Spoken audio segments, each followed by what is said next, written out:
ఆరాధన కార్యక్రమాన్ని ప్రారంభించుకుందామండి. మన మధ్యలో ఉన్న శ్రీలతక్క గారు వచ్చి ప్రారంభ ప్రార్థన చేయాల్సింది కోరుతున్నాను. ప్రార్థన. పరలోకమందున్న మా తండ్రి, నీ ఘనమైన శ్రేష్టమైన ఉన్నతమైన నామానికి వేలాది వందనాలు, స్తోత్రములు. దేవా, ఇదిగో నా తండ్రి, ఈ దినాన్ని మాకు ఇచ్చినావంటే నీ యొక్క ఉచితమైన కృప తండ్రి. తండ్రి, ఇదిగో నా తండ్రి, నీ పునరుత్థాన దినమున తండ్రి మేమందరము కూడా తండ్రి నీ సన్నిధిలో నాయన నిన్ను స్తుతించుటకు ఆరాధించుటకు వచ్చిన నీ బిడ్డలందరినీ తండ్రి నీ కృపలో జ్ఞాపకం తెచ్చుకొనండి ప్రభువా. తండ్రి, ఇదిగో నా తండ్రి, రానయ్యున్న బిడ్డలను తండ్రి మీరే సకాలంలో నడిపించండి ప్రభువా. తండ్రి, ఇదిగో నా తండ్రి, తమ్ముడు చెప్పుచున్న మాటలు తండ్రి మేము వాటిని మా హృదయంలో భద్రపరచుకున్నటకు సహాయం దయచేయండి తండ్రి. తండ్రి, ఇదిగో నా దేవ, విని విడిచిపెట్టే వారిగా ఉండకుండా నాయన వాటిని అనుసరించి తండ్రి ఒక్కరినైనా రక్షణ మార్గంలోకి నడిపించే మంచి మనసును మాకు ఇవ్వమని అడుగుచుంటున్నాను. గొప్ప దేవ, నీకే వందనాలు, స్తోత్రాలు చెల్లించుకుంటున్నాను. ఇదిగో నా తండ్రి, ఈ దినాన తండ్రి ఎక్కడైతే నాయన 2-3 నీ నామమున కూడి ఆరాధిస్తారో వారి మధ్య నేను ఉంటానని సెలవిచ్చినావు ప్రభువ. తండ్రి, మీరు మా మధ్యన ఉన్నారని భయముతో భక్తితో తండ్రి మేము జీవించగలుగుటకు మాకు సహాయము దయచేయుమని నజరేయుడైన యేసుక్రీస్తు నామమున అడిగి వేడుకొనిచున్నాను పరమ తండ్రి. ప్రారంభ ప్రార్థన చేసిన శ్రీలత గారికి వందనములు అండి. కూడా వచ్చిన మీకు అందరికీ క్రీస్తునామమున వందనములు తెలియజేస్తున్నాను. నిత్య వచ్చి పాట పాడు వినిపిస్తుంది. కూడి వచ్చిన మీ అందరికీ యేసుక్రీస్తు వారి నామమున వందనాలండి. మన పాటల పుస్తకంలో నుంచి 198 సాంగ్ పాడు.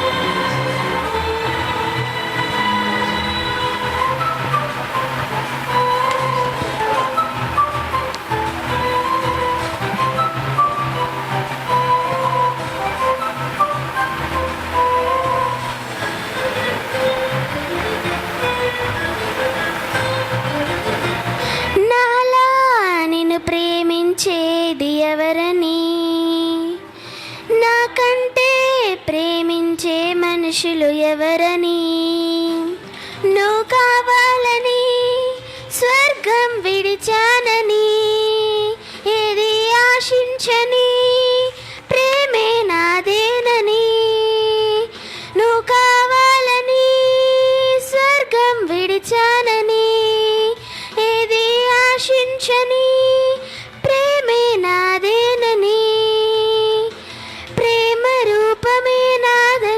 తొలి ప్రేమ కారంభం నేనని, నా ప్రేమ ముందెవరి ప్రేమే లేదని,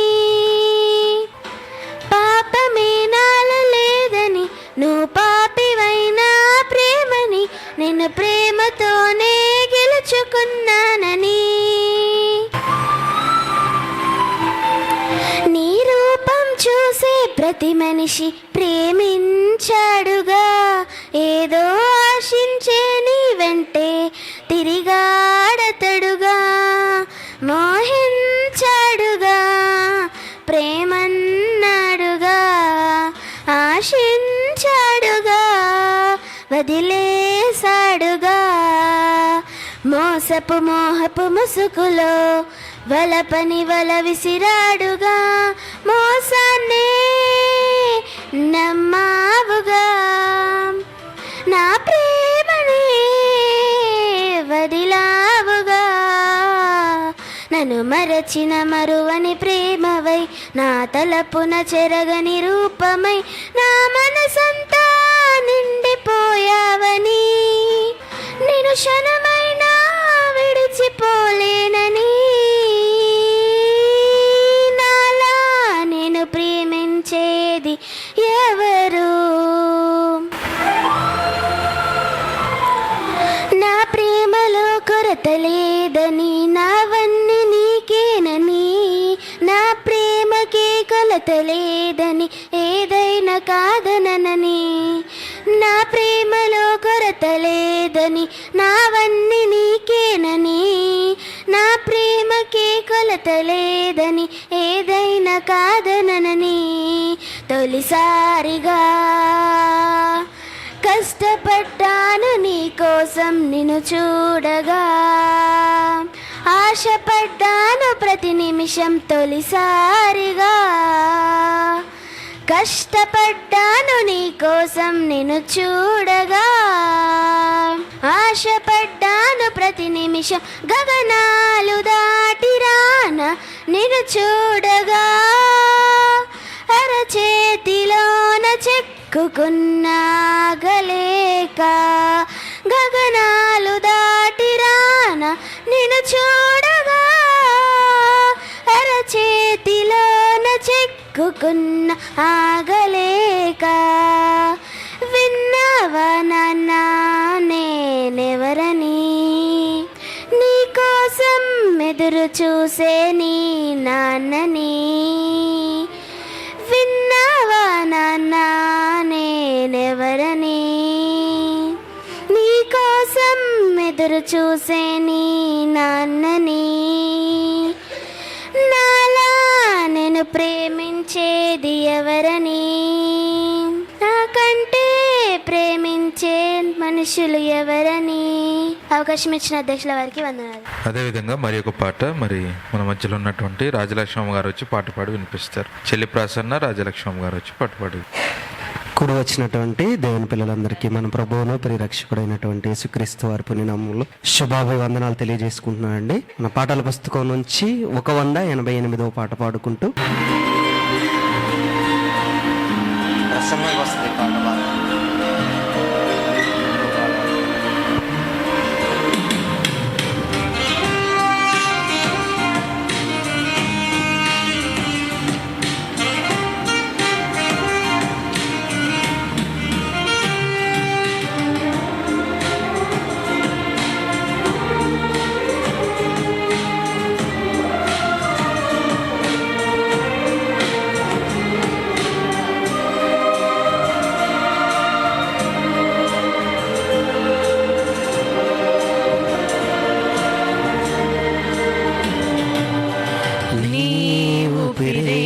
తన వశం, నీ ఆయువే ఒక క్షణం. దేవుడు ఇచ్చిన పనులన్నీ చేసేయాలిగా, రాసిన క్రియలన్నీ చేసి మెప్పించాలిగా. రాసిన క్రియలను చేయకపోతే శిక్ష ఉంటుందిగా, రాసిన క్రియలను చేసిన ఎడల మెప్పుంటుందిగా. నీ ఊపిరే తన వశం, నీ ఆయువే ఒక క్షణం.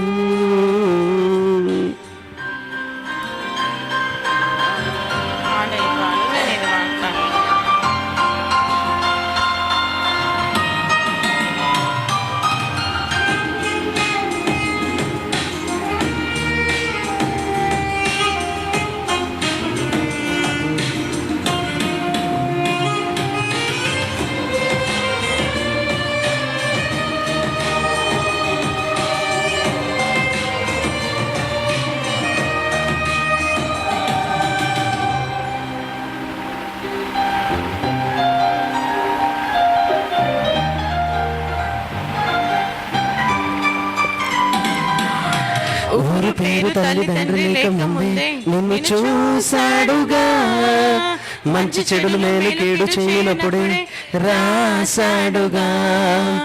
ఊరు పేరు తల్లిదండ్రి లేక ముందే నిన్ను చూసేశాడుగా, మంచి చెడులు మేలు కీడు చెయ్యనప్పుడే రాశాడుగా.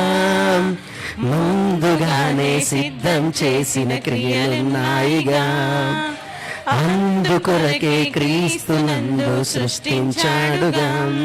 క్రీస్తు సేవ కొరకు సహకరించి జీవ గ్రంథమందు పేరు లిఖించుకోవాలిగా.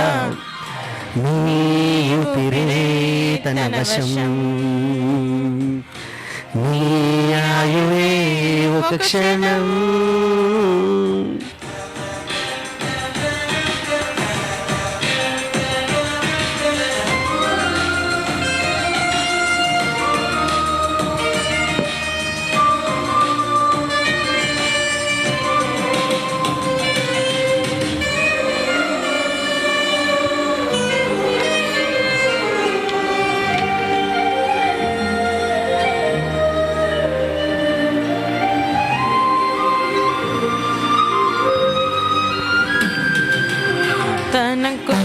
కొరకు తండ్రి రాసినదే యేసు చేసెనుగా, మన కొరకు రాసినదే మనమందరము చేసేయాలిగా. తన కొరకు తండ్రి రాసినదే యేసు చేసెనుగా, మన కొరకు రాసినదే మనమందరము చేసేయాలిగా. ప్రతి వాని క్రియలను బట్టి జీతమిస్తానన్నాడుగా, నరకానికి జారిన వారికి ఏ పని ఇక ఉండదుగా. ఊపిరుండగానే పనులు చేసి దేవుడిచ్చి కిరీటాన్ని పొందుకోవాలిగా. ఊపిరి తన వశం, నీ ఆయువే ఒక క్షణం. దేవుడు ఇచ్చిన పనులన్నీ చేసేయాలిగా, రాసిన క్రియలన్నీ చేసి మెప్పించాలిగా.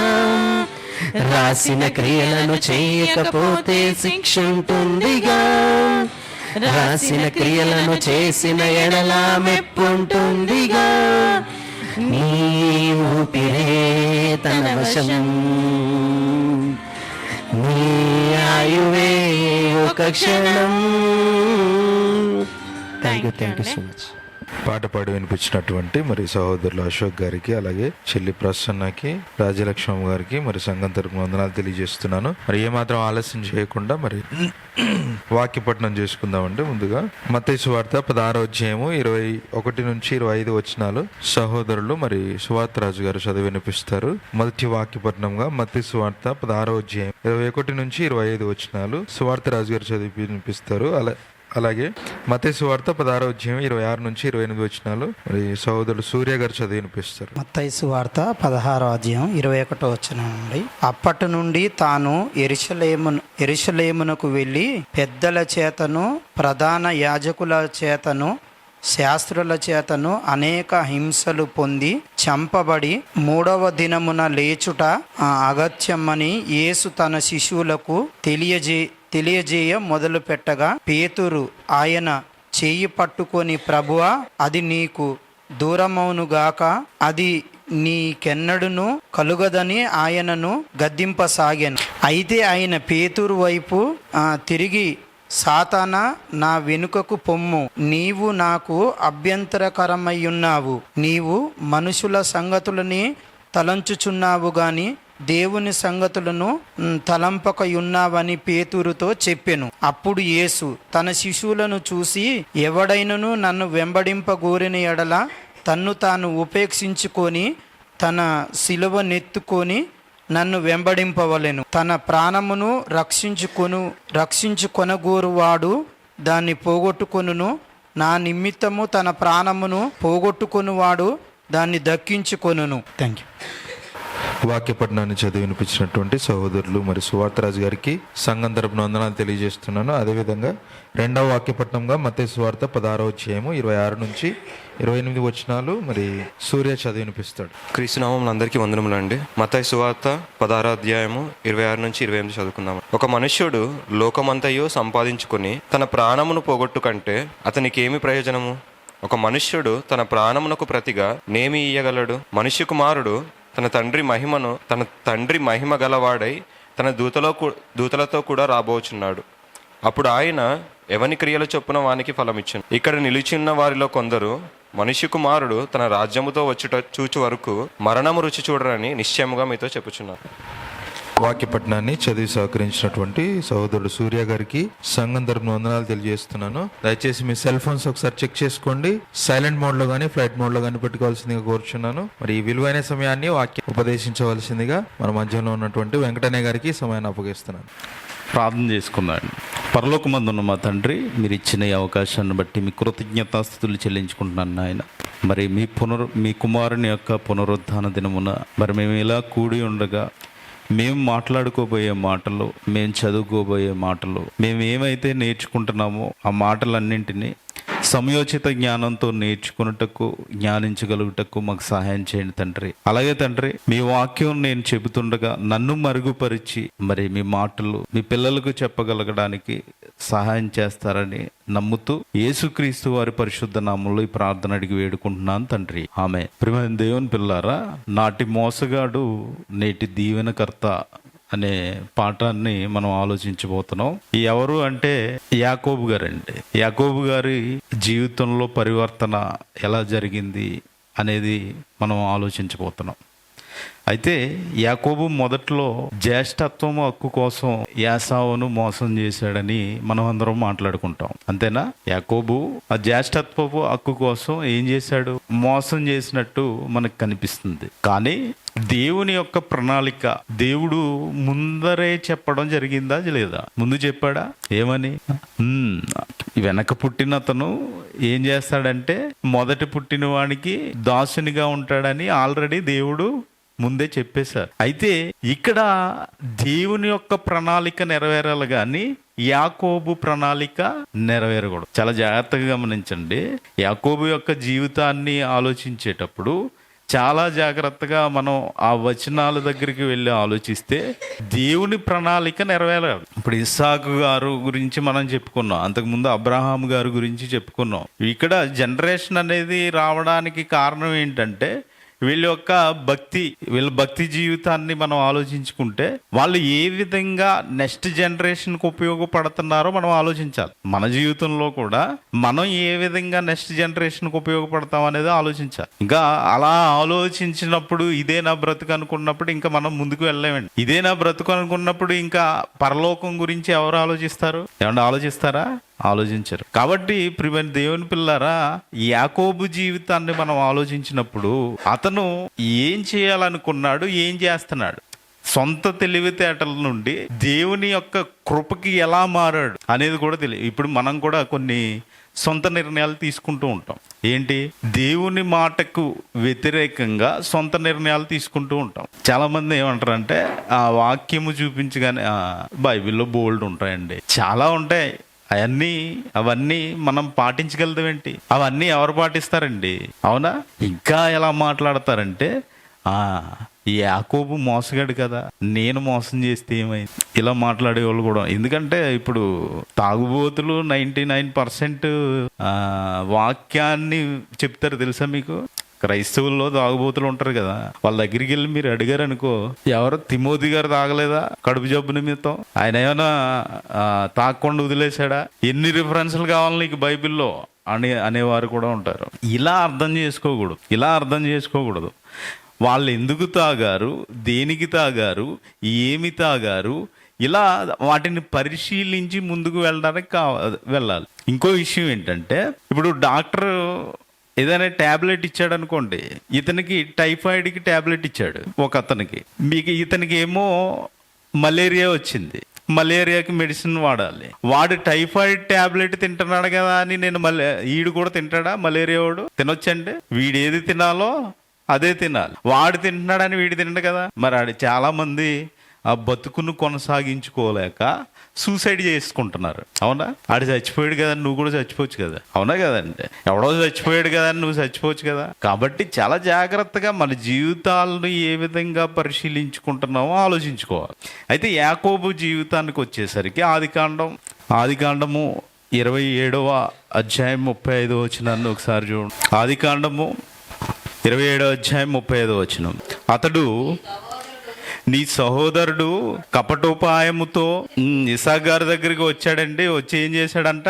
నీకు రావలసిన దీవెన తీసుకుని పోయాడు. ఇప్పుడు కపటోపాయంతో చేశాడు అనుకోండి. ఇప్పుడు జనరల్గా మనం ఆలోచిస్తే, ఇప్పుడు కపటోపాయంతో ఇక్కడ కూర్చున్నాం అనుకోండి, దేవుడు అంగీకరిస్తాడా? జనరల్గా ఆలోచించండి. నేను మనసులో ఏదో పెట్టుకుని సహోదరునితో మాట్లాడుతున్నాను అనుకోండి, నేను మనసులో కోపం పెట్టుకుని, ద్వేషం పెట్టుకుని, దీన్ని బయటికి ఎక్స్పోజ్ చేయకుండా కపటోపాయంతో, అంటే వీడిని ఎలాగైనా ఏదో చేయాలి అనే కపటోపాయంతోనే మాట్లాడుతున్నాను అనుకోండి, దేవుడు యాక్సెప్ట్ చేస్తాడండి? మరి యాకోబుని యాక్సెప్ట్ చేశాడా? చేయలేదండి. ఎప్పుడు చేశాడు చూద్దాం. ఓకేనా? అంటే ఇతను ఏం చేశాడంటే, సొంత తెలివితేటలతో మనం ఏదైనా చేసుకోవచ్చు అనే ఆ సొంత తెలివితేటలతో, ఇదిగో ఎవరిది అన్నయ్య దీవెన నేను సంపాదించుకోవాలని ముందుకు వెళ్ళిపోయాడు అనమాట. ఎవరికి రావాల్సిన దీవెన? ఇదిగో ఏసావుకి రావాల్సిన దీవెన తీసుకుని పోయెను. ఏశావు యాకోబు అని పేరు అతనికి సరిగానే ఏంటి యాకోబు అంటే? అదేనండి, యాకోబు అంటే ఏంటి? మోసగాడు. ఆ రోజు మోసగాడు. ఎప్పుడు? దీవెన పొందినప్పుడు. ఈరోజు మీరు కూడా ఉత్తినే రాలేదు ఇక్కడికి, మీరు ఏం చేయకుండా రాలేదు. ఇదివరకు ఎలా ఉన్నారు? ఇదివరకు మీ జీవితాలు ఆలోచించుకోండి, ఓకేనా? అంటే ఇలా మనం ముందుకు వెళ్ళినట్టయితే అతను సొంత తెలివితేటలతో గెలవాలనుకున్నాడు, కానీ దేవుని దయ ఉంటేనే ఎవరైనా ముందుకు వెళ్ళగలరు. ఈ విషయం గమనించుకోవాలి. రెండోదిగా, భయంకరమైన పలాయనం నుండి దేవుని వాగ్దానం వైపు తిరగడం అయినా, అంటే ఇంత మోసగాడు కూడా ఇంతలా ఆలోచించిన అతను కూడా ఏమైందంటే దేవుని వైపు తిరిగే ఒక మలుపు ఉంది ఈయనలో. ఎందుకంటే ఈరోజు చూడండి, అప్పటి వరకు చాలా ఘోరంగా బ్రతికాడండి అతను, చాలా ఘోరంగా బ్రతికాడండి. ఇప్పుడు ఆయన జీవితం చూస్తే ఎలా ఉందో చూసారా? ఆయన్ని మనం రమ్మన్నా రాడండి అనుకుంటారు లోకం చెప్పుకుంటుంది. ఇప్పుడు మీరు నిజంగా నీతిగా యథార్థంగా బతుకుతున్నారనుకోండి, లోకంలో ఇదివరకు మీరు ఏదైతే పాపం చేశారో ఆ పాపానికి మీ ఫ్రెండ్స్ కానీ మీ స్నేహితులు కానీ పిలిచినప్పుడు మీరు వెళ్ళరు. ఆ వెళ్ళనప్పుడు వాళ్ళు అనుకునే మాట ఏంటి? ఈడు పెద్ద భక్తుడైపోయాడు రా, ఇదే అంటారు. అంటే మీ భక్తి జీవితం కనిపిస్తుందా అవతల వాళ్ళకి?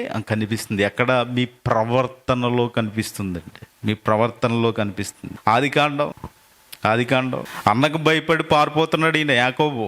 మరి దీవెని తీసుకున్నాడు కదా, దీవెని తీసుకుని అన్నకు భయపడి పారిపోతూ బేతేల్లో దేవుని దర్శనం పొందుతున్నాడు అనమాట. ఆదికాండం 28:15. ఇదిగో నేను నీకు తోడై ఉన్నాను, నీవు వెళ్ళు ప్రతి స్థలమందు నిన్ను కాపాడుచు నీ దేశమునకు నిన్ను మరలా రప్పించదును, నేను నీతో చెప్పునది నెరవేర్చు వరకు నిన్ను విడువనని చెప్పగా ఏమంటున్నారండి దేవుడు? నీతో చెప్పున్నది నెరవేరు వరకు. ఎవరితో వాగ్దానం చేశాడు? ఎవరితో చేశారండి? అబ్రహాం గారితో చేశారు. ఏమని చేశారు? నీ సంతానాన్ని నేను అభివృద్ధి చేస్తాను, ఆకాశ నక్షత్రాలను చూడు, ఇసుక రేణువులను చూడు, ఆ సంతానం అలా రావాలి. ఇప్పుడు అబ్రహాం గారి తర్వాత ఇస్సాకు గారు లేరనుకోండి, వస్తారా? రారు. అంటే ఇస్సాకు గారి యొక్క జీవిత చరిత్రను మనం కొద్దిగా ఆలోచించాం రాత్రి. ఇప్పుడు ఇస్సాకు గారి నుంచి వచ్చిన యాకోబు గారు ఇతను మోసం చేస్తూ అతని ఇష్టం వచ్చినట్టు బ్రతుకుతున్నాడు అనుకోండి. ఇప్పుడు దేవుని సంకల్పం కానీ దేవుని యొక్క వాగ్దానం కానీ నెరవేరుతుందా? ఏమంటున్నాడు ఇక్కడ ఆయన్ని? ఏమన్నాడంటే, ఇదిగో నేను నీకు తోడయ్యుండి నీవు వెళ్ళు ప్రతి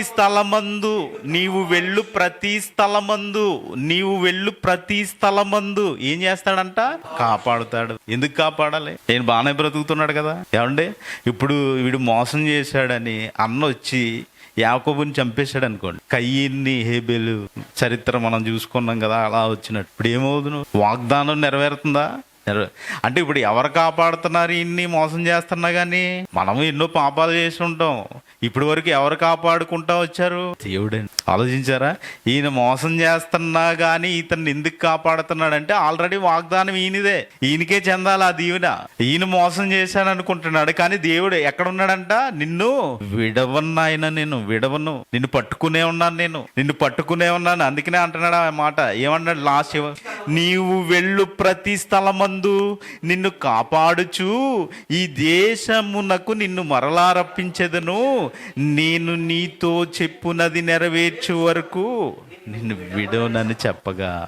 అంటే అది పారిపోవడం కాదు, అది కేవలం పారిపోవడం కాదండి, దేవుని వాగ్దానాన్ని తన జీవితంలో ఆహ్వానించడం. ఎందుకంటే అప్పుడే దేవుడు మాట్లాడుతున్నాడు కదా. దేవుడు ఎప్పుడైతే మాట్లాడుతున్నాడు, ఇదిగో నిన్ను విడవను ఆయన నేను అనగానే నువ్వు విడిచిదంటే నేనే వెళ్ళిపోతానని వెళ్ళిపోయాడు అనుకోండి ఆయన. ఈరోజు మన జీవితాల్లో కూడా వాక్యం వస్తూ ఉంటుంది దగ్గరికి. ఆ వాక్యం వచ్చినప్పుడు దాన్ని స్వీకరించకుండా మన ఇష్టం వచ్చినట్టు మనం తిరిగేసాం అనుకోండి, ఏమైనట్టు? అంగీకరించినట్టు కాదు, అంగీకరించినట్ట. నీ హృదయంలో ఎప్పుడైతే భద్రపరుచుకుంటున్నావు అప్పుడు అంగీకరించినట్టు. నువ్వు అంగీకరించలేదనుకోండి, ఏమైనట్టు? దేవుడు వచ్చాడు, నాయన ఇదిగో ఈ వాక్యాన్ని ఈ రోజు వింటున్నావు కదా, ఈ వాక్యం నీ హృదయంలో భద్రపరుచుకుని వాక్య ప్రకారం జీవించాలి అని చెప్తున్నారు. వాక్యాన్ని ఎప్పుడైతే నువ్వు స్వీకరించలేదో అప్పుడు ఏం జరిగినట్టండి? దేవుని ఎవరైతే ఇదిగో నిన్ను ఇప్పటి వరకు పట్టుకుంటున్నాడో, ఇక్కడ వరకు తీసుకొచ్చిన తర్వాత ఈ వాక్యాన్ని పట్టుకోలేదంటే ఏమైనట్టండి? ధిక్కరించి వెళ్ళిపోయినట్టే. మీ హృదయంలో వాక్యం లేదు అంటే మీరు దేవుణ్ణి ధిక్కరించినట్టే. అర్థమైందండి? మీ హృదయంలో వాక్యం లేదు అంటే మీరు ఏం చేసినట్టు? ఆ దేవుని ధిక్కరించినట్టే. కానీ యాకోబు ఏం చేస్తున్నాడు ఇక్కడ? దేవుని వాక్యాన్ని స్వీకరించాడు. ఇంకా ఈయన మోసం చేయడమే కాదు, ఈయన మోసపోయిన సందర్భాలు కూడా ఉన్నాయి బైబిల్లో. ఎన్ని సంవత్సరాలు కొలువు చేశాడు? యావజ్జీవ కారాగార శిక్ష. ఎవరిదే? యాకోబుది. ఎవరి గురించి? లవ్ మ్యాటర్, ప్రేమ కదా. అంతేనండి, ప్రేమ ఖైదీయా? అంటే ఆయన జీవితం అంతా సుమారు 14 సంవత్సరాలు ఎవరి గురించి పనిచేశాడంటే, ఒక అమ్మాయి అనుకోండి. రాహేలు జీవితాన్ని మనం ఆలోచిస్తే, ఇదిగో ఆ అమ్మాయి, రాహేలు అనే అమ్మాయి గురించి ఏం చేశాడు ఈయన? 14 సంవత్సరాలు కొలువు చేశాడు. ఈ మ్యాటర్ చాలా మంది మూవీల కింద కూడా తీసుకున్నారండి. ఓకేనా? అంటే ఈయన జీవితం ఎక్కడికి వెళ్ళినా కానీ ఏం చేస్తానంటున్నాడు దేవుడు? నువ్వు ఎక్కడికి వెళ్ళినా ఆయన, నువ్వు ప్రతి స్థలంలోనే అన్నాడండి, ఏదో కొన్ని స్థలాల్లోనని చెప్పాడా? వదలట్లేదు అసలు. అక్కడికి వెళ్ళాడా? అక్కడ నేర్చుకుంటాడండి. అక్కడ నేర్చుకున్నాడు. ఎక్కడ? ఎప్పుడైతే 7 సంవత్సరాలు కొలువు చేశాడో, 7 సంవత్సరాలు కొలువు చేసిన తర్వాత ఏం చేశాడు మామ? ఎవరిని ఇచ్చాడు?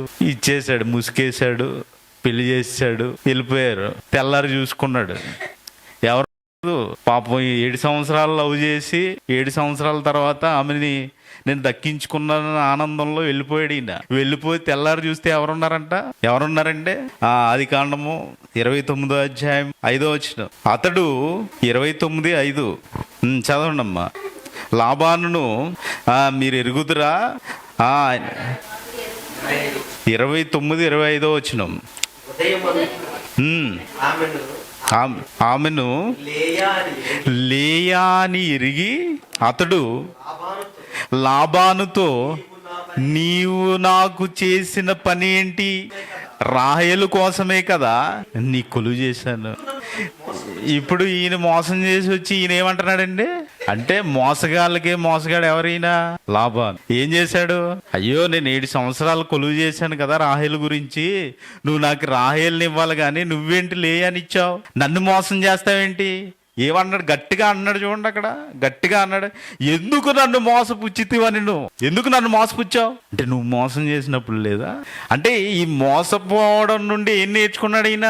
పాఠం నేర్చుకున్నాడండి. అనుభవాలు దేవుడు చూపిస్తున్నాడు. ఇవన్నీ దేవుడు ప్రతి స్థలములోనూ నువ్వు ఉండు, నేను ఉంటానంటే ఏం చేస్తున్నాడు? ఈయనకి పాఠం ఎవరు నేర్పిస్తున్నారు? దేవుడండి. ఎందుకంటే ఈయన మోసగాడు. ఈ మోసపూరితమైన మనసు నుండి ఏమవ్వాలి? మారాలి. ఈయన పాఠం నేర్పిస్తున్నాడండి. మనకు కూడా కొన్ని జీవితంలో అలాగే జరుగుతూ ఉంటాయి. ఎందుకంటే రాహేలుకు బదులుగా ఎవరిని ఇచ్చేశాడు ఈయన? లేయాని ఇచ్చేశాడు. నువ్వు నన్ను ఎందుకు మోసం 7 సంవత్సరాలు నేను ఎందుకు కష్టపడ్డాను? రాహేల్ గురించి కదా. నువ్వు రాహేల్ని ఇవ్వడం మానేసి నాకు లేయాని ఇస్తావేంటి? ఎందుకు మోసం చేసావు అని అడుగుతున్నాడు ఆయన. ఎందుకు మోసం చేశాను? నేను రాహేలు కోసమే కదా నీ కొలువు చేశాను. నేను ఎందుకు నన్ను మోసం చేశాను? ఇప్పుడు ఈయనకు బుద్ధి వచ్చిందండి. ఎవరు తెప్పిస్తున్నారు మీకు? అందుకనే మొదట్లో మాట చూపించాను, ప్రతి స్థలం మందును నిన్ను కాపాడును. ఈయన కాపాడడానికి ఈయన మీదకి ఏమొచ్చింది? మోసం వచ్చింది. అర్థమవుతుందా మీకు? అర్థమవుతుందంటే, అంటే మన క్యారెక్టర్ మారడానికి దేవుడు మీకు కొన్ని పరీక్షలు పెడుతూ ఉంటాడు. మన క్యారెక్టర్ మారడానికి దేవుడు మీకు కొన్ని పరీక్షలు పెడుతూ ఉంటాడు. ఆ పరీక్షలను ఎదుర్కొని ముందుకు వెళ్ళాలి. ఆ పరీక్షలను ఎదుర్కొని ముందుకు వెళ్ళాలంటే, ఎందుకంటే జీవితంలో ఎదురయ్యే ప్రతికూల పరిస్థితులు, ప్రతికూలతలన్నీ కూడా దేనికి?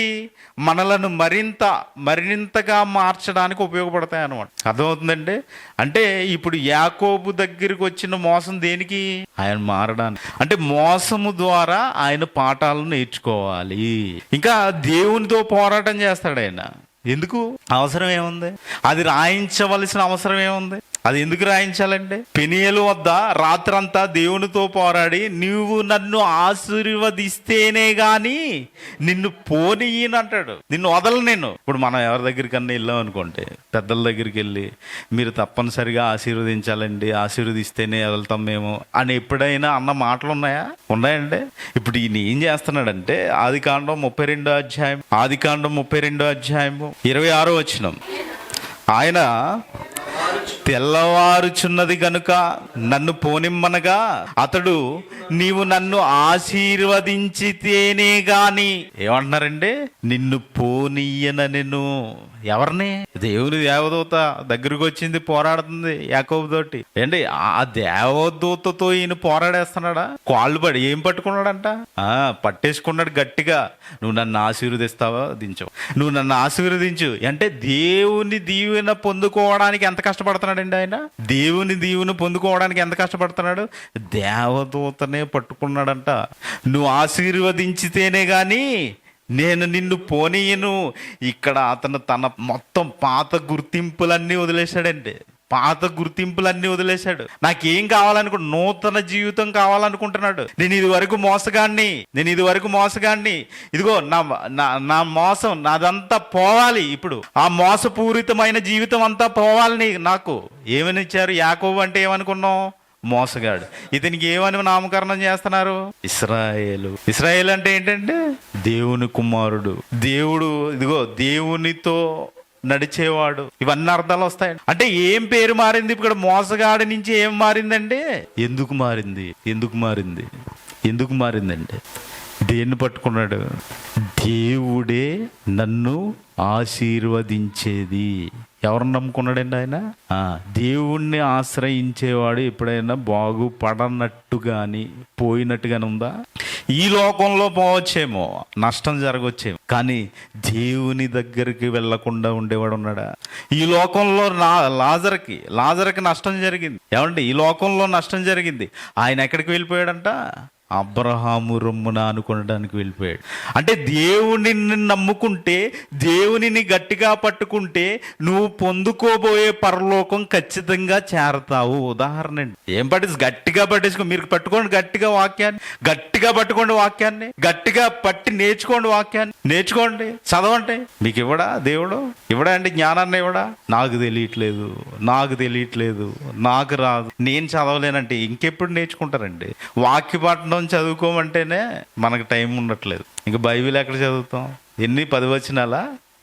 కాబట్టి చాలా జాగ్రత్తగా ఆలోచించి గట్టిగా పట్టుకోవాలి. యాకోబు పట్టుకున్నాడు. నాకు ఆశీర్వాదం కావాలి, నేను పాత జీవితాన్ని వదిలేస్తాను, నాకు ఆశీర్వాదం కావాలి. అడిగాడా? వదలలేదండి. మనం ఏం చేస్తున్నాం? ఈ రోజు ఏంటో మధ్యాహ్నానికి అవసరం లేదు, ముగింపు ప్రార్థనకు వదిలేస్తాం. అంతేనా? అవునా కదా? అంటే ఆయనకు ఒక గుర్తింపు వచ్చిందండి. ఇక్కడ ఏమని వచ్చింది? కొత్త పేరు ఏంటంట? ఇశ్రాయేలు. అంటే దేవుని నువ్వు అంటిపెట్టుకుని ఉంటే మన జీవితంలో కూడా కొత్త అర్థాన్ని, కొత్త గుర్తింపుని తెస్తాడండి. తెలుసా మీకు ఈ విషయం? నువ్వు దేవుణ్ణి ఎప్పుడైతే అలా అంటిపెట్టుకుని ఉన్నావో, దేవుని కోసం ఎప్పుడైతే అలా బ్రతుకుతూ ఉన్నావో, మీ జీవితంలో కొత్త మార్పు, కొత్త గుర్తింపు వచ్చేస్తా. ఇది వరకు నిన్ను ఎంతో మంది తిట్టిన వాళ్ళు ఉంటారు. ఇది వరకు మీ ఫ్రెండ్స్ మధ్యలో వీడా తెలుసులేరా అని, కానీ ఈ రోజు నువ్వు వెళ్తున్నప్పుడు వందనాలండి అంటారా? ఈ రోజు నువ్వు వెళ్తున్నప్పుడు గుర్తిస్తారు. వాళ్ళు అవును పలానా దగ్గర ఉంటారు, పలానా దిక్కుకి వెళ్తారు. లేదు వాళ్ళని టచ్ చేయకండి, ఒక తాగుబోతాడు వచ్చాడు, వద్దు వాళ్ళని టచ్ చేయకు, నీకు గుర్తింపు వచ్చింది అంటారండి? అనరా? అంటే నీకు దేవుడు ఏం చేస్తున్నాడు? నువ్వు దేవుడిని అంటి పెట్టుకుని ఉంటే నీ గుర్తింపు మార్చేస్తున్నాడు, నీ గుర్తింపు మారుస్తున్నాడండి. యాకోబుకి ఇప్పుడు మారుతుంది, ఇక్కడ యాకోబుకి మారుతుంది. ఇంకోటి చూద్దాం. శత్రువులతో సమాధానంగా ఉన్నాడండి. 33వ అధ్యాయము 3వ వచనం. అన్నీని మోసం చేసి వచ్చాడు కదా. అన్నీని మోసం చేసి వచ్చిన తర్వాత ఏం జరుగుతుందంటే యాసావుని కలవడానికి వెళ్తున్నాడు. వెళ్ళేటప్పుడు ఏం చేస్తున్నాడంటే, వెళ్ళి ముందర ఏం చేస్తున్నాడు ఇక్కడ చెప్తున్నారు చూడండి. వారు తాను వారి ముందర వెళ్ళుచు ఇంకా దగ్గరికి వెళ్ళలేదు. ఇప్పుడు నేను ఈ ప్రాంతం నుంచి వేరొక ప్రాంతానికి మన సహోదరులు ఎవరన్నా కలవడానికి వెళ్తున్నాం అనుకోండి, ఏమని ఒకవేళ మనమే కలవడానికి వెళ్తే ఏమని ఆలోచిస్తాం? ఆడేంటాడు, ఆడు మన దగ్గరికి రావాలి కానీ మనం వాడి దగ్గరికి వెళ్ళడం ఏంటి? అంతే కదా. మరి దీవుని పొందేశాడు కదా ఆల్రెడీ. చాలా మందికి ఇలాగే ఉంటుందండి, ఇగో ఉంటుంది. వాళ్ళకున్న డబ్బును బట్టి, వాళ్ళకున్న పరిస్థితులను బట్టి ఇగో ఉంటుంది. వాడేంటాడు? దేన్ని బట్టి? దేవునిని బట్టి అతిశయం ఉండాలి తప్పించి మనకున్న అధికారాలను బట్టి ఉండకూడదు. ఏం చేస్తున్నాడో చూడండి. ఇప్పుడే చాలా జాగ్రత్తగా చూడండి. ఇది మీ జీవితాల్లో ఉండాలి. తాను వారి ముందర వెళ్ళుచు తన సహోదరిని సమీపించు తన సోదరుని సమీపించే వరకు ఎన్ని మార్లు పడిపోయాడంటే 7 అనే మాటకు అర్థం ఏంటని చెప్పాను నేను. సంపూర్ణ అంటే ఆయన మనసు ఎలా మారిపోయిందంటే సంపూర్ణంగా మారిపోయింది. 7 మార్లు పడిపోయాడంటే సాష్టాంగ పడి, అది కాదండి, ఫిజికల్ గా తీసుకోవడం కాదు, మీరు ఆత్మీయంగా తీసుకోండి. 7 సంపూర్ణంగా లోబడ్డాడు. ఎవరికి? యాసావు. దేవునికి లోబడ్డకే వెళ్తున్నాడు. ఇక్కడ దేవునికి లోబడ్డకే వెళ్తున్నాడు. ఏం చేశాడు? ఇదిగో నా సహోదరుడు ఎన్ని ఎన్ని ఎన్ని ఎన్ని వదిలేశాడంటే ఎన్ని వదిలేశాడు? అన్ని వదిలేశాడు. ఇప్పుడు ఈయనకి భయం ఉంటుందా ఉండదా? ఆయన మోసం చేశాను కదా, ఏమంటాడో ఏంటో, ఆయన మోసం చేశాను కదా, నన్ను ఏం చేస్తాడో ఏంటో, ఉంటదంటే ఇప్పుడు ఈ మోసం చేసిన ఆయన ఏం చేస్తున్నాడు? వెళ్ళి కలుస్తున్నాడు. మోసపోయిన వాళ్ళని కలుస్తా కూడా మనకి టైం ఉండదు. అర్థమైందా నా మాట? చాలా జాగ్రత్తగా అర్థం చేసుకోండి. అంటే తన వారి దగ్గరికి, తాను వారి ముందర వెళ్ళుచూనే సహోదరుడి దగ్గరికి వెళ్లే ముందే 7 మార్లు పడి సాష్టాంగ పడ్డాడంటే ఆలోచించండి. 7 మార్లు పడి సాష్టాంగ పడ్డాడంట. అంటే మారిపోయాడా? మనసు మారిపోయిందా?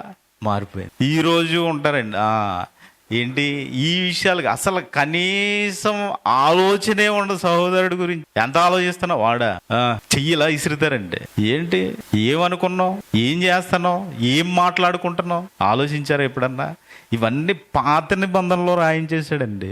పాత నిబంధనలో రాయించేసాడు, కొత్త నిబంధన కాదు ఇది. మనకి బుద్ధి కలగడానికి రాయించాను అంటాడు కదా, ఇవన్నిటిని చూసి బుద్ధి తెచ్చుకోవాలి. ఆలోచించారా? చాలా జాగ్రత్తగా ఉండాలి. ఎన్నిసార్లు క్షమించినా ఆడు మారలేదనుకో వదిలేయండి. నువ్వు క్షమించే బాధ్యత ఎవరిది? నీది. క్షమించే బాధ్యత మనదండి. ఇప్పుడు ఈయన్ని ఎవరు క్షమించాలి?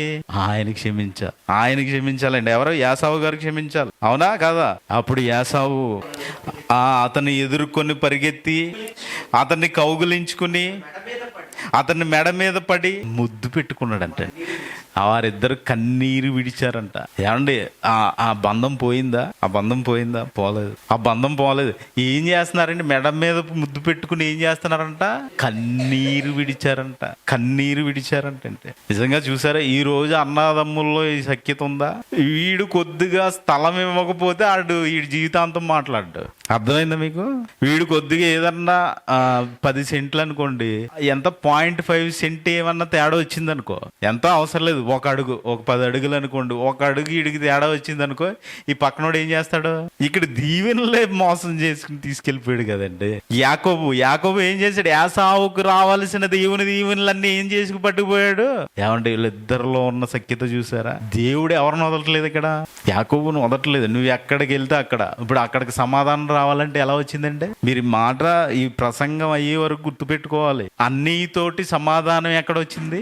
నువ్వు వెళ్ళే ప్రతి స్థలంలో నువ్వు యాసావు దగ్గరికి వెళ్ళావా, నిన్నేం చేయడు, నువ్వు వెళ్ళు. నువ్వు భయపడుతున్నావా, వెళ్ళు. నీలో క్షమాపణ ఉంది, నువ్వు మారిపోయావు కదా, నా వైపు తిరిగావు కదా, నన్ను గట్టిగా పట్టుకున్నావు కదా, ఓకే నువ్వు వెళ్ళు, నేను చూసుకుంటాను, నువ్వు వెళ్ళు. ఏం చేశాడండి? పట్టుకుని ఏడిచేస్తున్నాడండి. అన్నయ్య. ఎవరు కలిగిస్తారండి ఆ మార్పు? చెప్పండి. నువ్వు సమాధాన పడగలదువా? ఒక శత్రువు దగ్గరికి వెళ్ళి సమాధాన పడగలవా? వాడిని శత్రువు కంటిలో నుంచి కన్నీరు తెప్పించగలవా? చూసారా? దేవుణ్ణి మీరు ఎప్పుడైతే గట్టిగా పట్టుకుంటారో అప్పుడు శత్రువు కంటిలో నుంచి కూడా మీ గురించి ఏమొస్తుంది? కన్నీరు వస్తుంది. అంటే దేవుడిని గట్టిగా పట్టుకోవాలా? దేవుడి దగ్గరికి వెళ్ళిపోవాలా? అవును, దేవుడి దగ్గరికి వెళ్ళి ఏం చేయాలి? మన ఇష్టం వచ్చినట్టు ఉండకూడదు. ఏం చేయాలి? అన్నింటిని ఒప్పుకోలు కావాలి. అంటే ఈ చివరి దశలో కూడా ఆయన తన సంతానాన్ని మరి ఆస్తిని చూసినప్పుడు అవన్నీ దేవుడే ప్రసాదించాడని చెప్పుకుంటాడు. చూడండి ఒకసారి ఆదికాండం 33వ అధ్యాయం 5వ వచనం. ఆదికాండం 33వ అధ్యాయం 5వ వచనం. ఏసావు కన్నులెత్తి ఆ స్త్రీలను పిల్లలను చూచి వీరి నీకేమి కావాలనని అడిగినందున అతడు వీరి దేవుడు నీ సేవకునికి దయచేసిన పిల్లలే. ఏమన్నారంటే మనం ఏం చెప్పుకుంటా? మహేష్ నేను వస్తే వచ్చాడు. ఏమండి ఈ ఆస్తి ఎక్కడి నుంచి వచ్చింది? నేను సంపాదించాను. నా భార్య నేను ఏరుకోరి చేసుకున్నాను. నా పిల్లలు నేను కంటే వచ్చారు. అంటే ఎలా చెప్పుకుంటారు? ఏమంటున్నాడు? చాలా చూడండి ఆ మాట ఎలా ఉందో చూడండి. యాసావు కన్నులెత్తి ఏడ్చారు కదా, కౌగులించుకుని ఏడ్చుకున్నారు కదా, ఒకరికొకరు మెడ మీద ముద్దు పెట్టుకున్నారు కదా. ఇప్పుడు అడుగుతున్నారు, కుశల ప్రశ్నలు అంటారు కదండి, అడుగుతున్నారు ఏమని? యాసావు కన్నులెత్తి చూశాడు, ఇదిగో సైన్యం కనిపిస్తుంది, వెనకాల బెటాలియం ఉంది, పిల్లలు ఉన్నారు, అందరూ ఉన్నారు, ఆస్తి కనిపిస్తుంది. ఎందుకు? ఈయన 7 మార్లు పడిపోతూ ఏం పంపిస్తున్నాడు అన్నికి? ఎంతో కొంత ఆస్తి ఇవ్వాలని పంపిస్తున్నాడు. ఇవన్నీ కనిపిస్తున్నాయి. ఇవన్నీ కనిపించినప్పుడు ఏమంటున్నాడండి? యాసావు కన్నులెత్తు చూశాడు. ఓకే, బానే ఉంది, మనోడికి అన్ని రప్పిస్తున్నాడు. ఏమంటున్నాడు యాసావు? ఆ స్త్రీలను పిల్లలను చూచి వీరి నీకేమి కావాలని అడిగినందున అతడు ఏమన్నాడు? చాలా చక్కగా అన్నాడు, చూడండి. వీరు దేవుడు నీ సేవకునికి దయచేసిన పిల్లలే. ఏమన్నాడండి? మనం అంటామా? నేను కంటే వచ్చాడు, నేను పెంచితే పెరిగాడు, నా కష్టం దేవుడు దయచేశాడు అని అంటారా? లేదు. ఆలోచించండి ప్రియులరా. అంటే సొంతమని అనుకోవడం లేదు ఇక్కడ. ఇదిగో ఆయన ఎన్ని సంపాదించినా కానీ, ఎన్ని కోరుకున్నా కానీ సొంతంగా ఏమి ఫీల్ అవ్వట్లేదు, సొంతంగా ఏది ఫీల్ అవ్వట్లేదు. దేవుడు ఇచ్చాడు నాకు, దేవుడు ఇస్తేనే నేను పొందుకున్నాను. ఈ పిల్ల ఏమన్నారండి? పిల్లలను స్త్రీలను చూసి అన్నాడు. అంటే స్త్రీలు అంటే ఎవరు అక్కడ? ఇద్దరిని దేవుడు ఇచ్చాడా? భార్యలు. అంతే కదండి. ఇప్పుడు దేవుడు ఈయనకి బుద్ధి రప్పించడానికి ఎవరిని చేశాడు? లేయా. అంతే కదా. అంటే వీళ్ళందరూ ఎవరిచ్చినట్టు ఏం చెప్తున్నాడు? ఇప్పుడు ఒకవేళ మీ ఇంట్లో ఎవరన్నా ఇద్దరు పిల్లలు గొడవ పడుతున్నారు అనుకోండి. ఒకరు మంచిగా ఉన్నారు, ఒకరు చెడుగా ఉన్నారు. ఇప్పుడు చెడుగా ఉన్నవాడిని ఈడు నా కడుపున చెడబుట్టాడు, ఈడు అనవసరంగా పుట్టాడు, దేవుడు ఈయన్ని తీసేసుకో అని కూడా ప్రార్థన చేసే వాళ్ళు ఉన్నారా? లేరా? ఉన్నారండి. అవునా కదా? దేవుడే ఇచ్చాడన్నావా?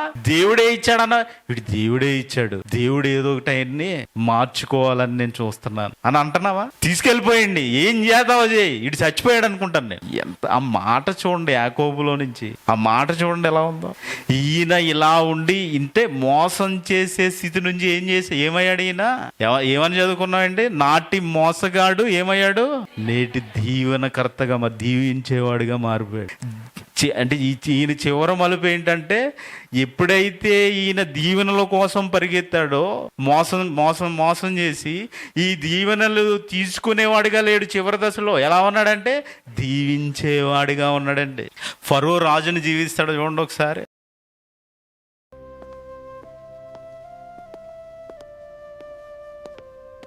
దేవుడు నిన్ను దీవించునుగాక. అర్థమైందంటే మన జీవితాల్లో మార్పు వచ్చిందా? యాకోబులో వచ్చిందా? నువ్వు ఒక దీవెనకర్తగా మారబోతున్నావా? మారావా? ఇది ఎన్ని సంవత్సరాలు అయిందా బాప్తిసం తీసుకుని? ఎన్ని సంవత్సరాలు అయింది? మారావా? దీవించేవాడిగా మారావా? ఓకే, దీవుని కోసం నువ్వు వెళ్ళావు ఒక రోజు. ఎందుకంటే ఇదిగో నా పాపాలు ఒప్పుకుంటున్నాను. దేవుడి దగ్గర ఏం చేసావు? నీ పాపాన్ని కడుక్కున్నావు, నువ్వు దీవెన పొందుకున్నావు. మరి దీవెన పొందుకున్న నీవు దీవెనకర్తగా మారావా? ఆలోచించండి, మీ జీవితాల్లో ఆలోచించండి. ఇంకా ఏం చేస్తున్నాడంటే ఆదికాండం 49వ అధ్యాయము 1వ వచనం. యాకోబు తన కుమారులను పిలిచి ఇట్లా నేను ఏమంటున్నారంటే, మీరు కూడి రండి. ఎవరిని అంటున్నాడు? కుటుంబాన్ని. ఇప్పుడు ఒక తండ్రి కుటుంబాన్ని పిలుస్తున్నాడు. ఏమంటున్నాడంట? మీరు కూడి రండి, అంచెదినములలో మీకు సంభవింపబో సంగతులను మీకు తెలియజేసేదను. ఏమంటున్నాడంటే అంచెదినములలో ఎప్పుడు స్టార్ట్ అయినాయి? ఎప్పుడైతే యేసుక్రీస్తు వారు భూమి మీదకి వచ్చారో అప్పుడు స్టార్ట్ అయినాయి అని హెబ్రీ పత్రిక 1వ అధ్యాయంలో 1:1 చదువుకున్నాం. అవునా? మరి ఇప్పుడు అంచె దినాల గురించి ఈయన ఎప్పుడు చెప్తాడంట? ఎప్పుడు చెప్తున్నాడండి? సుమారు క్రీస్తు పూర్వం అండి. ఇక క్రీస్తు రాలేదు, సుమారు 2000 సంవత్సరాల క్రితమే కదా. సుమారు 2000 సంవత్సరాల క్రితం యాకోబు గారు ఏం చేస్తున్నారండి? కుమారులకి ఏం చెప్పబోతున్నారంట? మీరు రండి, అంచె దినాల్లో ఏం జరుగుతుందో సంభవింపబో సంగతులు. యేసుక్రీస్తు వారిని శిష్యులు అడుగుతారు, ప్రభువా నీ రాకడ కారణాలు ఏంటి? ఈయన అడగకుండానే చెప్పేస్తున్నాడు. ఎవరికి? వాళ్ళు అడిగితే యేసుక్రీస్తు వారు చెప్పారు. ఈయన అడగకుండానే ఏం చెప్తున్నాడు? అంచె దినములలో జరగబోయే సంగతులు చెప్పేస్తానంటున్నాడు. అంచె దినాలలో జరగబోయే సంగతులు చెప్పేస్తానంటున్నాడు. అంటే ఎవరినైనా మోసం చేసే స్థాయి నుండి ఎలా ఎదిగాడండి ఈయన? ఎవరినైనా దీవించే స్థాయికి ఎదిగిపోయాడండి. చూసారా? ఆలోచించారా? ఏం చెప్తానంటున్నాడండి పిల్లలకి? ఆలోచించండి. మనం ఏం చెప్తాం? అరే నీకు బ్యాంక్ అకౌంట్లో ఇన్ని లక్షలు ఉన్నాయి, ఒకవేళ నేను పోయినా కానీ నువ్వు బాగా సెటిల్ అవ్వచ్చు. నీకు పలానా దిక్కున స్థలం కొన్నాను, ఒకవేళ నువ్వు ఎదిగిన తర్వాత నువ్వు ఉద్యోగం చేసుకుంటే అక్కడ వెళ్ళి ఇల్లు కట్టుకో. ఈయన పిలిచి ఏం చెప్తున్నాడంటే, అరే రండిరా కూడి రండి, ఇదిగో యాకోబు తన కుమారుని పిలిచి ఇట్లా నేను మీరు కూడి రండి, అంచె దినములలో మీకు సంభవింపబో సంగతులు మీకు తెలియజేసేదను అంటున్నాడు. చూడండి, ఎవరు చెప్తున్నారండి? అంచె దినాల్లో ఇదిగో ఇవి జరగబోతున్నాయిరా అని మీ పిల్లలకి చెప్పేవారుగా ఉన్నారా మీరు? అంచె దినాల్లో ఇదిగో ఇలా జరగబోతుందని పిల్లలకి చెప్పేవారుగా ఉన్నారా? బైబిలే చెప్పరు. ఇక అంచె దినాల గురించి ఎక్కడికి వెళ్తాం మనం? ఆలోచించండి ప్రియులారా. అంటే యాకోబు గారి జీవితాన్ని మనం ఆలోచించేటప్పుడు, యాకోబు యొక్క క్యారెక్టర్ మనం ఆలోచించేటప్పుడు ఆయన ఎలా ఉన్నాడు? నీకు మోసగాడి కిందే కనిపిస్తున్నాడు ఈ రోజుకి అన్నాడు. యాకోబు మోసగాడు కదా అంటున్నావు కదా, ఆయన మోసగాడి కింద ఇప్పుడు దీవించేవాడిగా మారిపోయాడు. చదవా, నేర్చుకోవా? ఇలాగే తప్పులు పడతారండి భక్తులు. ఇది వరకు ఉన్నారు. ఎందుకు రాయించాడంటే వాళ్ళు తప్పు చేసినా కానీ ఇదిగో వాళ్ళు సరి చేసుకున్నట్టు రాయించాడు. నువ్వు సరి చేసుకోని అంటావేంటి? నాకు అవసరం లేదంటావేంటి? బైబిల్లో ఎంతో ఆ పాపం చేశాడు కాబట్టి పరలోకం వెళ్ళిపోయాడు, నేను వెళ్ళేంటి అనేవారు కూడా ఉన్నారంటే. చాలా జాగ్రత్త, తస్మాత్ జాగ్రత్త. మారిపోవాలి. బైబిల్లో రాయబడినవన్నీ సందర్భాలు చాలా జాగ్రత్తగా చదువుకుని ఎలాంటి మార్పులోకి వెళ్ళారో చూసుకోవాలి. తప్పులు రాయించడానికి తప్పులు చదివేసుకుని నేను చేస్తానంటాం కాదు. ఇదిగో వాళ్ళు ఎలా మారు, ఇదిగో దీవెనకర్తగా మారాడు ఆయన. అలా మారు, నువ్వు అలా మారు. రాజులను దీవించేవాడిగా మారాడు, అలా మారు. కొడుకులకి ఏం చెప్తున్నాడంటే అంచె దినాల్లో జరగబోయే చెప్పేస్తాను ఆయన. రండి మీరు నా దగ్గరికి రండి, అంచె దినాల్లో జరగబోయే చెప్తాను. ఎవరు పిలుస్తున్నారండి పిల్లల్ని ఈరోజు? క్రైస్తవులు పిలుస్తున్నట్టు ఏమన్నా ఉందా? ఏమంటే ఇదిగో తన పిల్లల్ని కూర్చోబెట్టుకుని అంచె దినాల్లో జరిగే నేను చెప్తానని ఏమని చెప్తున్నారా? రే నువ్వు నాన్న MBBS చదవాలి, ఆ ప్రజలకు సేవ చేయాలి. ఎక్కడ చదవాలి? ఫారెన్ వెళ్ళాలి. ఇంకా నువ్వు ఇక్కడ సెటిల్ అవ్వద్దు, ఇది కొద్దిగా స్లమ్ ఏరియా.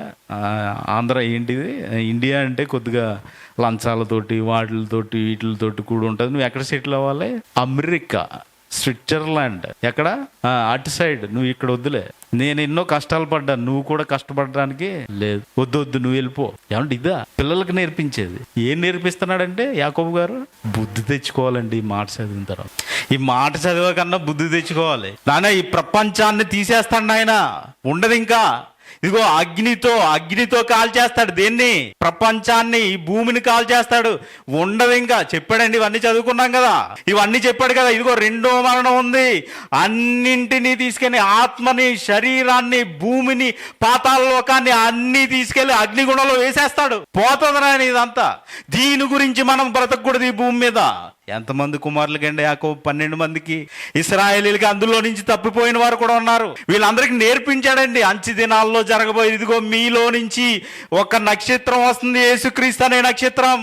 ఆయన ద్వారానే మరలా ఇదిగో ఈ ప్రపంచానికి పునర్జన్మ కలుగుతుంది. ఆ పునర్జన్మలోనే మనందరం ఎక్కడ కలుస్తాం? దేవుని దగ్గర కలుసుకుంటామంటే. దేవుని దగ్గర ఏం చెప్తున్నావు పిల్లలకి? ఆలోచించారండి. అంటే నాటి మోసగాడు నీటి దేవునికర్తగా ఎలా మారిపోయాడు? నాటి మోసగాడు దేవునికర్తగా ఎలా మారిపోయాడండి? ఎవరినైనా మోసం చేసే స్థాయి నుండి ఏం చేశాడంటే దీవించే స్థాయికి ఎదిగిపోయాడు. అంటే యాకోబు నుంచి మనం ఏం నేర్చుకోవాలంటే, మన పాత స్వభావం ఎప్పుడైతే విడిచిపెట్టామో ఆ విడిచిపెట్టిన స్వభావాన్ని బట్టి మళ్ళీ దాని దగ్గరికి వెళ్ళకూడదు. కుక్కగా వాంతుకు తిరిగినట్టు వెళ్ళిపోకూడదు. ఇదిగో కొద్ది కొద్దిగా నీ పిల్లల్ని పెంచుకోవాలి. నీ పిల్లల్ని దీవించే వారిగా మారిపోవాలి. ఎప్పుడైతే మీరు అలాగా దేవుణ్ణి గట్టిగా పట్టుకుంటేనే ఎప్పుడవుతారు? దేవుణ్ణి గట్టిగా పట్టుకోవాలి. మీ భార్యని కాదు, మీ పిల్లల్ని కాదు, నీ స్నేహితుల్ని కాదు, నీ డబ్బుని కాదు, నీ ఇల్లుని కాదు. ఎవరిని పట్టుకోవాలంటే గట్టిగా? దేవునిని మీరు ఎప్పుడైతే గట్టిగా పట్టుకుంటారో, ఇదిగో యాకోబు చూసారా ఎలా మారిపోయాడు? నాటి మోసగాడని పిలుచుకుంటున్నావు కదా, నేటి దీవెనకర్తగా ఉన్నాడండి ఆయన. ఎక్కడ ఎవరు వచ్చారు? యాకోబులో నుంచి యేసుక్రీస్తు వారు వచ్చారు. దీవెనకర్తగా మారిపోయాడు ఆయన. ఆలోచించారా? చూడండి, చిన్న వీడియో చూసి ముగించేసుకుందాం. లైట్లు ఆపుతాను. కపటోపాయముతో దీవెన తీసుకొని పోయెను. దేవుని కృప తోడైతేనే ఫలితం ఉంటుంది. దేవుని దయ ఉంటేనే నిజమైన దీవెన. అతడు ఆశీర్వాదం కోసం పోరాడాడు. దేవునితో గెలిచి ఇశ్రాయేలుగా మారాడు. నమ్మకంతో తన వారిని దీవించాడు. దేవుని రూపాంతరానికి ఒక గొప్ప ఉదాహరణ. దేవుని హస్తానికి అప్పగించుకున్నప్పుడు అతను మారాడు. ఇదే యాకోబు జీవిత సందేశం. దేవునిని పట్టుకుంటే ఆయన మన గతాన్ని తుడిచివేసి మన ద్వారా అనేకులను ఆశీర్వదిస్తాడు. నిన్నటి వరకు మీరు మోసగాడిగా పిలువబడవచ్చు, కానీ దేవుని కృప మీ జీవితంలోకొస్తే మీ జీవితాన్ని దేవుని చేతిలో పెట్టండి. దేవుడు మిమ్మల్ని ఆశీర్వదిస్తాడు. కాబట్టి మీరందరూ మరి దేవుణ్ణి గట్టిగా పట్టుకునేవారుగా, ఇప్పుడు దేవుణ్ణి గట్టిగా పట్టుకోవడం అంటే దేవుడు లేడు కదండి, మా దగ్గర దేవదూత రాదు కదండి అనకండి. మీ చేతిలో ఏముంది? వాక్యం, బైబిల్, అందులో ఉన్నాయి దేవుని మాటలు. గట్టిగా పట్టుకుని మీరు కూడా దీవెనకర్తలుగా మారాలని కోరుకుంటూ ఈ నా మాటలు ముగిస్తున్నాను. ప్రార్థన చేసుకుందాం. పరలోకమందు ఉన్న మా తండ్రి, మరి మీరు ఇచ్చిన ఈ అవకాశాన్ని బట్టి మీ కృతజ్ఞతాస్తుతులు చెల్లించుకుంటున్నాను తండ్రి. ఇదిగో రాత్రి సమయంలో కూడా చాలా గొప్పగా మరి కార్యక్రమం జరిపించారు తండ్రి. మరి ఇప్పుడు కూడా మీ మాటలు మాకు చదువుకోవడానికి ఇచ్చిన అవకాశాన్ని బట్టి మరొకసారి కృతజ్ఞతలు తెలియజేసుకుంటూ తండ్రి, విన్న మాటలు విడిచిపెట్టకుండా మేము కూడా యాకోబు జీవితాన్ని అనుసరించి మరి ఆయన మీకు అనుగుణంగా ఎలాగైతే నడుచుకున్నాడో మా పాత జీవితాన్ని విడిచిపెట్టి మరి కొత్త జీవితంలో యేసుక్రీస్తు వారికి మాదిరిగా మేము ముందుకు వెళ్ళడానికి మాకు సహాయం చేస్తారని నమ్ముతూ యేసుక్రీస్తు వారి పేరటి ప్రార్థన అడిగి వేడుకుంటున్నాం తండ్రి. ఆమేన్. అందరికీ వందనాలండి.